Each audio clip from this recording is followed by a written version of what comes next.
Welcome to Oscar Care Group's webinar on nutritional changes that work. My name's Sarah and I'm an accredited practicing dietitian here at Oscar Care Group. It is a pleasure to present to you today's topic, an area of dietetics that I'm very passionate about. We want to change the overarching societal views of New Year's resolutions. Everyone loves a fresh start and a reset. However, time and time again, New Year's resolutions seem to turn into jumping into the latest fad, or people end up shaming themselves or guilting themselves for not being able to stick to the unrealistic and very miserable diets. My aim today is to help you realize that bettering ourselves through nutrition is made a lot more sustainable and enjoyable when we focus on what we can add to our lives rather than what we need to take away. I also want to emphasize that good nutrition should never feel restrictive and provide practical tips and strategies to create lasting and enjoyable habits. We want to give you some reassurance that you're not alone. New Year's resolutions fading into February is a common experience, and maintaining healthy eating goals can be challenging, especially when your expectations are too high, or we try and make too many changes at once, or we're quite harsh on ourselves. So this webinar is to build sustainable, enjoyable habits and make them realistic rather than trying to implement restrictive or difficult strategies that require motivation and willpower. So let's jump into it. Why we struggle to stick to New Year's resolutions. So we often have unrealistic expectations, we set too many goals, or we're overly restrictive. Our goals are too broad. These goals may be difficult to achieve because they lack in specific, measurable and attainable steps. A common mistake is to set a goal without breaking it down into smaller, actionable steps. And without a clear plan or timeline, it's easy to be overwhelmed or lose track, making it harder to stay on course. Relying on motivation and willpower instead of habits. At the start of the year, many people are motivated by the idea to change, but motivation tends to wane over time. New Year's enthusiasm and resolutions often fade, and without consistent habits, it becomes harder to keep going. Having an all or nothing mindset, having good or bad foods, being off track versus on track. Many people approach their New Year's resolutions with an all or nothing attitude. If they slip up once, they feel like they've failed entirely, which gives them giving up altogether. However, progress is often made in small incremental steps rather than all at once. Implementing unrealistic strategies means changes won't last if they aren't sustainable. Changes won't last if they don't fit into your current routine, and they won't last if you don't enjoy them. How to set attainable and realistic goals. So we want to set SMART goals. We want to be specific, measurable, achievable, relevant, and time-bound. For example, I will eat healthy every single day versus I will add 1 serving of vegetables to my lunch each day. It's a more specific goal, so you're likely to do it rather than general healthy eating. Sustainable changes. Routine changes are more sustainable than fad diets. Building habits that fit into your daily routine and focusing on progress instead of perfection is often the key to success. What is sustainable eating? The importance of realistic goals is about making habits that fit into your daily life, not forcing you into rigid rules. Flexibility, enjoyment, and nourishment is what eating should be. It should be something that you enjoy, not something you endure for the sake of weight changes or trends. Sustainable eating supports overall health, not just short-term weight changes. We want to change energy, clarity, immune function, performance goals as well. let's look into some actionable tips for sustainable habits. Tip 1 is to plan and prepare your meals. Make a brief plan of breakfast, lunches, and dinners for the week. Use this list to create a grocery list so that you don't buy too much food that might go to waste, or you might feel confused walking through the grocery aisles. Batch cooking. Set aside a few hours each day or each week for meal prep or preparation of certain components. Prepare staples like air-fried chicken, brown rice, roasted vegetables in batches during the weekend so you can easily go and grab this throughout the week. Use these meal components in different ways throughout the week to prevent taste fatigue. So having some roast vegetables, using those in an omelette, or making like a Mexican chicken bowl which also has rice, but you can use the vegetables in that as well. Having sauté chicken with the roasted vegetables and rice, or even butter chicken. Use your freezer. So freeze meals in individual containers to defrost on nights that you don't want to cook, or when you want to take it to work and you don't have time to prepare something. Frozen vegetables in the freezer or microwave as a side to meals. Keep frozen proteins like basa or chicken or steak, and also frozen fruits are a great idea. So having some blueberries, cut up banana or mango that you can easily put into a smoothie as well. Don't be afraid of convenience foods. These are things like frozen or canned vegetables, pre-cut vegetables, canned beans or legumes, pre-cooked rice cups or microwave packets, and pre-cooked chicken. Create a go-to meal list. So have a few meals that you know you enjoy and you can easily whip up. These are things like overnight oats, fruit smoothies, muesli or yogurt, chicken or stir-fry vegetables, lentils, vegetable curries, having some canned tuna on hand that you can have with cucumber or avocado, and don't be afraid of eating the same things multiple times a week. So that means, for example, having the same breakfast on Monday to Friday, and then on the weekend you can change it up and have something different. Or having the same lunch during the week, and then on the weekend you can also change it up. Another good idea is having some leftovers from dinner that you can use for lunch the next day.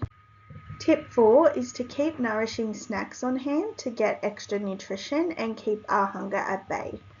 So these are things like muesli bars, nut bars, or unsalted nuts, roasted chickpeas, having them in your work bag or your car or in your desk at the office. Packing whole fruits like bananas, apples, or having veggie sticks to snack on at work, such as celery, carrot, or cucumber. Tip 5 is to build habits into your routine. So when preparing dinner, cook enough for lunches the next day, or when you prepare your breakfast the night before, it makes it much easier in the morning to just get up, grab it, and go.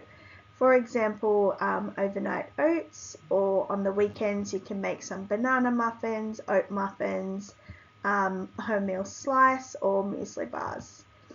Another tip is to set your alarm 15 minutes earlier to give yourself time to sit down and have a nourishing breakfast, or time to blend up your smoothie in the day. Making a habit of having an afternoon snack so you're not ravenous at dinner. This increases the likelihood of you overeating at lunch if you don't have the snack. Tip 6 is to make it enjoyable, so incorporate fruits, vegetables, whole grains, dairy, and protein sources that you actually enjoy, rather than forcing yourself to have foods that you dislike. For example, if you dislike Brussels sprouts, you can try have something like broccoli or another green vegetable instead of the Brussels sprouts. Trying out new recipes, trying new cuisines, or having like a themed night such as Taco Tuesday or No Meat Monday. Trying fruit-based desserts such as banana splits or frozen banana ice cream, blended frozen mango ice cream, chocolate-coloured strawberries, or canned peaches with yogurt. Focus on what you can add, not what you can take out. Drink more water. Add in a breakfast that can be quick or portable if you find that you have low energy in the morning or that you're always running late. Add in protein and fiber-dense snacks throughout the day. You can also add in an afternoon snack if you feel like you are very hungry at dinner. You can add your favourite vegetables to meals, or you can add fruits and snacks to desserts. The next thing that we're going to talk about is good and bad foods. So there shouldn't be any food that is good for you or bad for you. We need to try and include all foods in moderation, and no food should be off limits or completely cut out of your diet to have a healthy, sustainable diet. We want to embrace all foods, even those that are traditionally seen as unhealthy. Food is to be enjoyed and serves a large part of how we connect with people, and we want to make it a point to enjoy even our favourite discretionary foods. We can do this with family or friends, knowing that a large majority of our days are full of nutritious foods. Incorporating your favourite foods into your day-to-day to prevent you from feeling deprived or overindulging in those types of things. For example, if you love chocolate, you can add chocolate chips to your fruit or yogurt bowls in moderation for breakfast. So the next slide is a bit about the balanced plate principle. So a balanced plate should include a protein, which can be chicken, fish, meat, beans, or tofu, a carbohydrate such as rice, bread, or quinoa, some healthy fats, which can be avocado or olive oil, and then our fruits and vegetables, which can be either leafy green vegetables, carrots, berries, anything like that. And the main principle behind this plate is that we have half a plate of fruits or vegetables, a quarter plate of our chicken, lean meats or tofu, a quarter plate of our whole grains, which can be the rice, wholemeal pasta, whole grain bread, and then we can add in some healthy fats such as avocado or olive oil, or having something like a fatty fish that is like salmon. So the nutrition benefits behind the balanced plate principle helps ensure that we have a balanced intake of nutrients from different food groups. These are all essential in maintaining good health. So we have fruits and vegetables, which provide vitamins, minerals, fiber, antioxidants that all support in immune function, digestion, and cellular repair. We also have proteins, which are crucial for muscle building, tissue repair, and enzyme production. We have whole grains and starchy foods, which offer us complex carbohydrates, fiber, and energy for sustained activity and mental focus.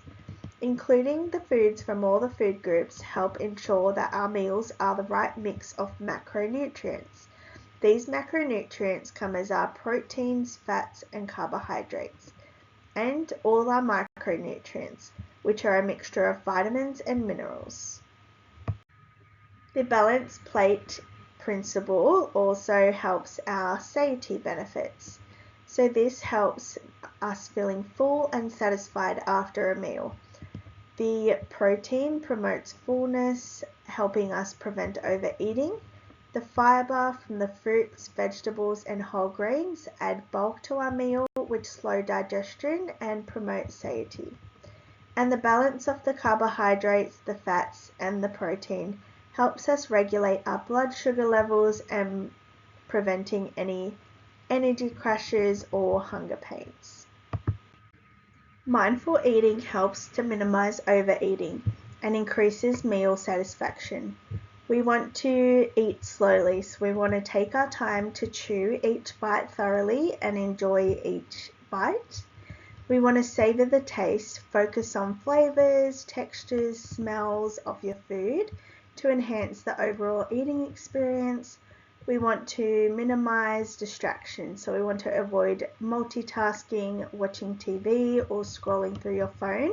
We want to focus on the meal and the acts of eating. We also want to listen to our hunger cues. We need to stop when we're satisfied. So give yourself some time to realize when you're satisfied and understanding that you can always get more food if you're not.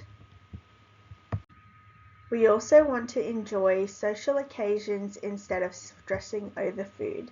So don't avoid or fear social events due to food. Try and embrace the social gathering without the fear or stress of our food choices.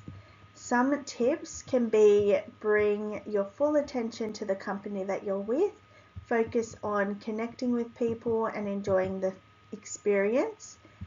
And if the food isn't what you plan to eat, just enjoy it. Remember that it's the social experience that matters. So this is the hunger fullness scale. So it goes through each level of hunger. And then we have the green section, which is the satisfied section. So you're not feeling hungry or full, you're kind of in the middle. And we don't want to eat too much that we feel discomfort or we feel sick. And we definitely don't want to not eat enough that we're so hungry or that we're feeling weak or dizzy. So it's important to try and aim for the green areas of the scale. So the key takeaways from today's presentation is that building sustainable habits isn't about perfection. It's about making gradual, enjoyable changes that work for you. Having patience and flexibility, so long-term success requires flexibility, and if things don't go to plan, you can easily just adjust it without feeling guilt. We want to start small and stay consistent, focus on progress rather than perfection. And it's important to always get help from a dietitian. So dietitians are a reliable source of evidence-based nutrition, and we always want to reach out to a dietitian for any tailored nutrition support. Within our clinic, we have dietitians available to help with one-on-one consultations to support your nutritional goals. We also have help with other reasons such as high cholesterol, IBS, celiac disease, diabetes, food allergies, gut health problems, and many more.